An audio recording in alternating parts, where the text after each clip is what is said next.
Sveikučiai, čia Rasius iš Muntafų. Šį kartą nuo Felimenle Gipfel 2209 metrai. Tai padariau tokį turiuką su dviračiu atmyniau. Vat, dabar trumpai dar parodysiu, kas čia gražaus. Čia Lopšteg 2600 viršūnėlė. Ten yra Glečerzė ledyno ežeras, tai kažkada čia ledynas, ko gero buvo. Ten Zonenkopf matosi, namukai keltuvas. Taip, čia Silbertalis slėnis, ratu eina. Ten Hochjochas, keltuvas irgi kelia ir iš vienos ir iš kitos pusės. Prieki Krisbergas matosi, tai vat aš per Krisbergą atvažiavau. Nuo ten, vat, kažkur mano Fondansos namai. Žodžiu, ten per Krisbergą, miškų ten, paskui netoli tų namukų palikau žemiau dviratį, nes ten jau buvo uždaryta, ale negalima važiuoti su dviračiais. Namukai 1800 aukštis, tai čia 400 metrų pakilti. Va tokių grožybių yra. Nu ir vat, Grasjochas ten atstotis matosi. Irgi ten iš Montafono pusės, iš Montafono slėnio kelia. O čia Ferval yra šita zona, Ferval Alpės. Tai yra tų viršūnėlių ten ir po 28-29 kažkur turbūt. Ir ten Tyralis jau už jų. Už šitos grandinės į kitą pusę jau Tyralis. Tai vat, tokių reikaliukų čia. Pirmą turą ištrukau po ilgos vėl pertraukos.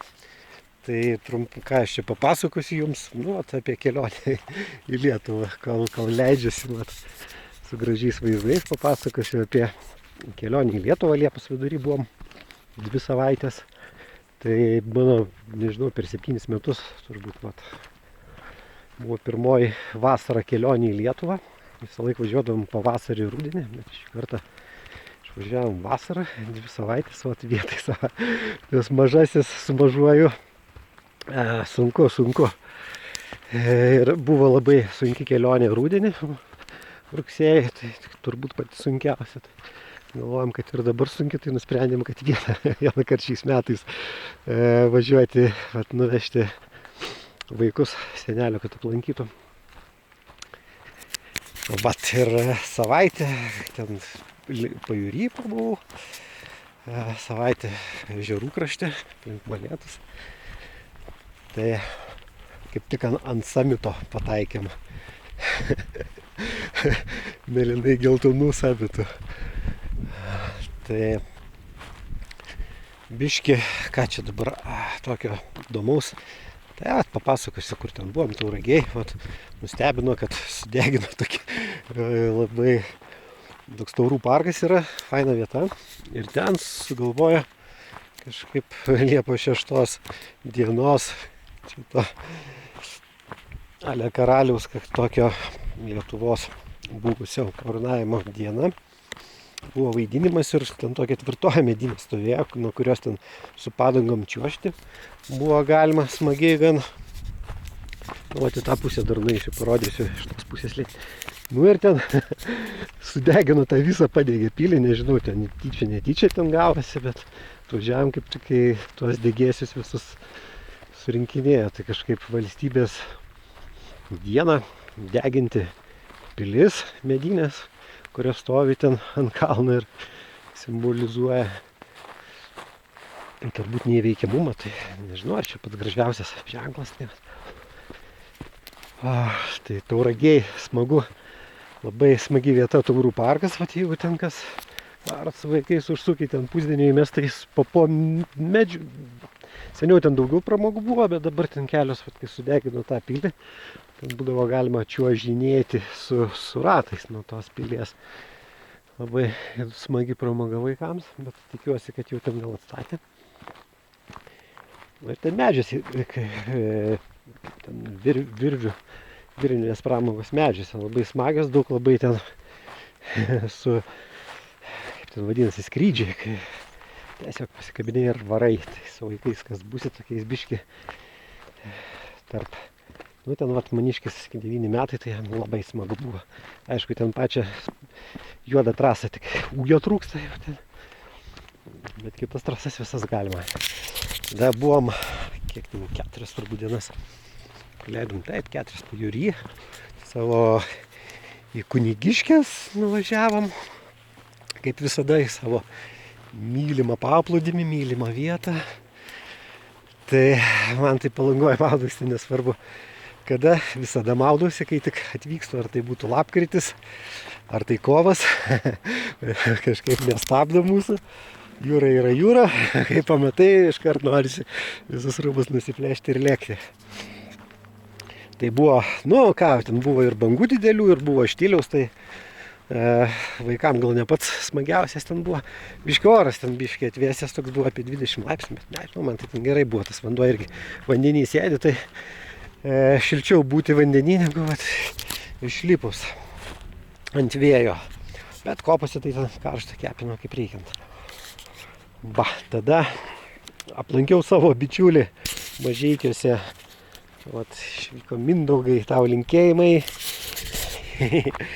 Aplankiau bičiulį Mažeikiuose, įsikūrė jis ten Mažeikiuose laikinai.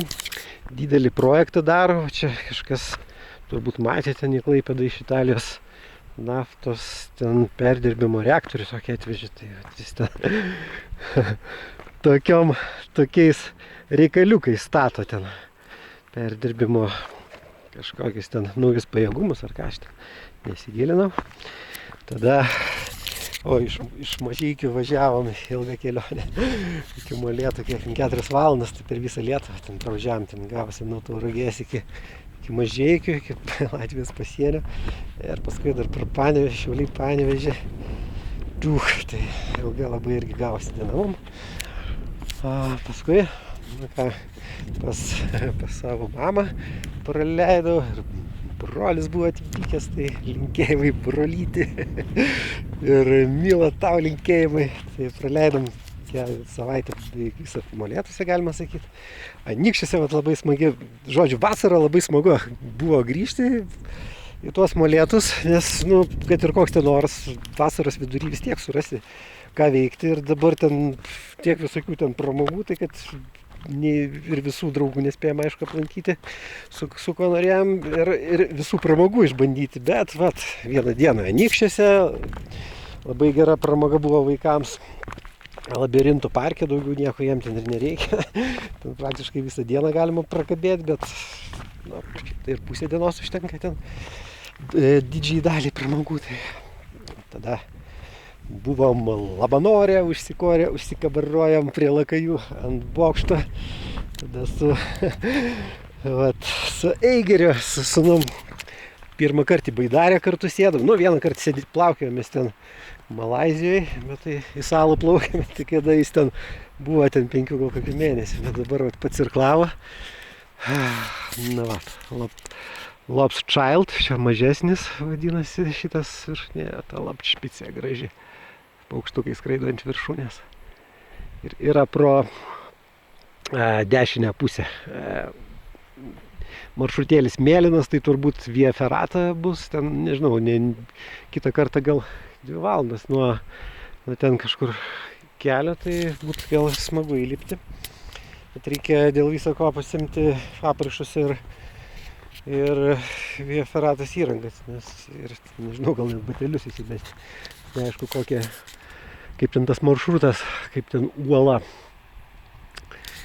Nu ir ką, tada paplaukiam Baidarėm, smagiai, per ežerus, paplaukiam lakajų. Nu, tada buvom su ir Durių ežerą, savo kažkaip vaikystės ežerą aplankiau vieną dieną. Buvo labai karšta, praleidom Duriuose prie Gaublio, ten molėtiškiai žino, ten legendinė vieta, pas mes tai būdavom kažkur už 1,5 kilometro gal. Mūsų kaimas buvo nuo tų Durių ežero, tai vasarą mes ten visą laiką kaime sėdėdavom ir atvažiuoja pas senelius. Ir iš Molėtų chebra atmindavo, ten 1,5–2 kilometrai gal nuo Molėtų su dviračiais, tai pastoji ten tai žvejodom, tai maudydavomės visas vasaras, mūsų ten prie durių kažkaip prabėgo tokias paauglystė. 90 metai ten buvo kosmosėlis. Taip. Ir va, buvo labai smagu duriuose. Paskutinę dieną teko praleisti Girsteitiškį, yra toks olandų kaimelis, tai ten vat Benas ir Daina, ten linkėjimai jums. Vat naują savo namuką ilgalaikiai nuomai turi, tai labai šaunu tokį. Teko ten vakarėlį praleisti ir pernakvoti jam. Pažvejojom ten šiek tiek mažų žuveliokų visokių pagaudėm, ešeriukų ir aukšlių. Tai va, tai tas laikas kažkaip labai greit praėjo, tos 2 savaitės. Ir man tai kažkaip gal ir kitą kartą turbūt labiau norėsiu vasarą grįžti, nes labai smagu su vaikais, kai kiekvieną dieną vis gali kažkur varyti. Pramogų visą laiką gali surasti, jeigu lietus lieja, ten vienas pramogas, jeigu ten, vis tiek ten tas lietus nėra, kad ištisai ten varo, palieja, pradeda ralyti, ir su dviračiu galim pavažinėti ir nuvaryti, pažvejoti ir dar kažką padaryti. Ir kažkaip čia buvo tas, tik įvažiavus į Lietuvą, ten mus tokia neviltis apėmė, kad net sūnus sako, kas čia, sako mama, kas čia Lietuva ar Ukraina, kai visas pasienis apsmaigstytas ten tokiom nelietuviškom vėliavom. Lietuvoje tai kažkaip abejoju, ten net jeigu vaikas abejoja, kur čia mes patekom ar į Lietuvą. Bet kažkaip neteko tom temam graudžiom praktiškai bendrautis nieko ten. Taigi pamiršau dar vieną, dar Marius ten ir bičiulis mano geras. Kažkaip pasistatė namą šaunų tokį, ten Molėtų pakrašty ten ir sugalvoja kažkaip čia prieš 3 metų nusipirko sodybą ir išsikėlė gyventi iš Molėtų, ten iš kurorto galima sakyti, į visišką kaimą, kur ten žvyrkeliu reikia važiuoti. Ir turite namą, daržinę, pirtį, prūdą, 2 traktorius, tai vat su traktoriais palakstėm, aš pirmą kartą traktorių pavairavau, su Eigeriu pavažinėjom. Ir linkėjimai tau, Mariau, ir tavo šauniai šeiminėliai. Tai vat, lankėm ir Marių. Tai va, hebrytė. Sevas. Tokių vat gražybių. Paliko labai, sakau, kartą kelionė į Lietuvėlę vasarą. Tai ačiū visiems už dėmesį. O kitas kažkur stabtelsiu. Turbūt tam vat, prie trobelių padarysiu dar kitą video. Šitas ilgas gavosi, padarysiu kitą gal trumpesnį apie Austriją, kas čia grįžus, kas čia įdomus. Ir Vokietijai kokias tokias naujienas pritreikiančias. Gerai, linkėjimai iki visiems.